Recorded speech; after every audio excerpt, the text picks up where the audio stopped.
Is up unexpectedly. One story is of a man in Zimbabwe who was supposed to have been dead for 3 days, and they had mounted him on top of a little cart and were taking him to the grave when all of a sudden he rose up. And the record simply is that we soiled ourselves. That's what they said when those who were taking him to the grave were interviewed. Another story of a Russian lady who supposedly fell dead and was found in her kitchen, and they took her and had her body prepared for the service that was supposed to happen in just a couple of days. They had her there in the house in a coffin. The coffin was closed but not sealed. Family left and took care of some business, and when they came back, they noticed that the coffin was open, and when they went looking for where the body had been placed, thinking that a vandal may have come in, they found her sitting on a stool in the kitchen fixing food. She simply said, "I was asleep for a long time, and when I woke up, I was so hungry." Truth of the matter is that these persons, under closer investigation, weren't actually dead. It is what you call a false death, when in fact their respiration had slowed down almost to imperceptible levels, but they still were alive.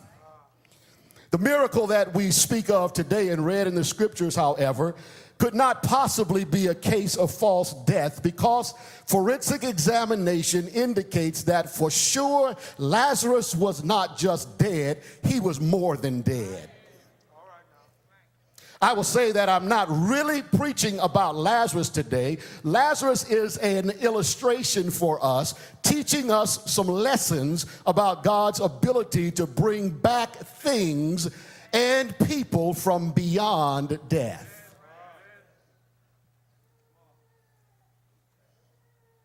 Let me start with 2 declarations. If you really want to be spiritually alive, number 1, you need Jesus in control of your life.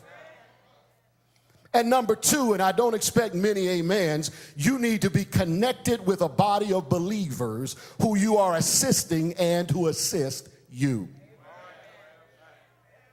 Remember those 2 declarations. And now let's go to the story of Lazarus. Lazarus, who ends up dead, was one who was very close to Jesus.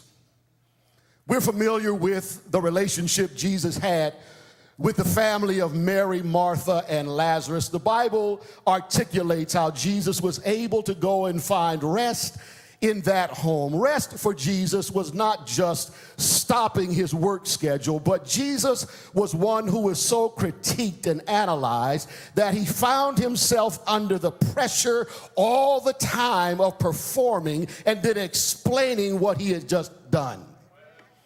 This one home, however, Mary, Martha, and Lazarus, was a place where Jesus could go and drop his guards. It was in this home, says the inspired pen, that some of the deepest truths were articulated to the friends of Jesus and could not be articulated to the crowd. The crowd would not receive what he said, but because they did not question the master, but gave him license to be the God who he was, Jesus was able to give secrets to them that he told to no one else. If you could be a fly on the wall at Mary, Martha, and Lazarus' house, you would hear secrets about glory that are not even penned in the scriptures. The inspired pen says Jesus loved everyone, but for Mary, Martha, and Lazarus, there was a special affinity and affection that he did not have with others. Why? Not because he didn't desire it, but because they would not receive it. And love sometimes has to leave people alone. But Mary and Martha couldn't get enough. So Jesus would find his way there, and in the interaction, he would be refreshed. Well, Jesus has been out on the road. On this road trip, he's doing what he always did, healing and blessing and giving to people that which they did not have the strength to get for themselves. While Jesus is in the midst of his work, word comes to him almost casually, your friend Lazarus is sick. He was really more than just sick. He was terminally ill and was going down. But Mary and Martha believed that if they but informed Jesus of their need to come and see Lazarus by declaring him to be sick, Jesus would drop what he was doing and hustle on over to see about Lazarus. Jesus does not work on your schedule. We wish we could tell him when and how, but we can't tell him either. All we can do is tell him what and then trust he'll know the when and the how. Jesus now stays where he is. He acknowledges the fact that Lazarus is sick and he's got the message. He simply nods his head and he keeps on doing his work. Days pass and Lazarus dies. Word now comes to Jesus that your friend Lazarus is dead. Jesus now begins to move, slowly making his way towards the place where Lazarus' body could be found. Not in much of a hurry, he says, let's go and see about Lazarus. The disciples say, Jesus, and it was Thomas who spoke up, they're trying to kill you there. Let's not go there. But Jesus insists on moving on because his time had not come. Remember when Jesus says there are 24 or 12 hours in the day? So there's still light right now. Jesus was saying, listen, I know that they want to kill me, but they can't kill me until my Father says so. And my time has not yet come. I will not experience a premature death by going to do what I've been called to do. Don't worry about it. And so the disciples sarcastically said, well, let's go on and die with him in Jerusalem. And they begin to make their way towards the place where the body of Lazarus was. The story gets real good when Jesus gets close. When Jesus gets close to where the scene that we read takes place, Martha hears that Jesus is on his way, and being a person of action, she jumps up and she runs out to meet Jesus. Conflicting emotions now, mad at Jesus on the one hand, but knowing that Jesus was love personified on the other. Do I fuss at him or do I reach out for help? She comes, and when she gets in his presence, she simply acknowledges him and declares that if you had been here, our brother wouldn't have died. Now, I got to say to you that she probably was on to something theologically there, because we don't find instances where Jesus is in the midst and death is allowed to walk past the master.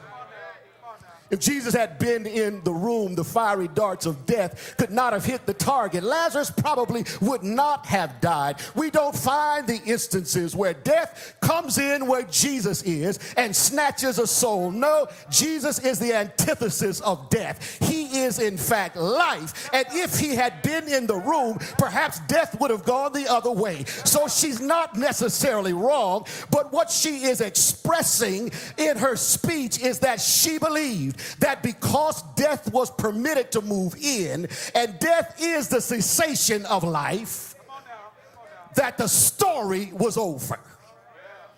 He's now dead.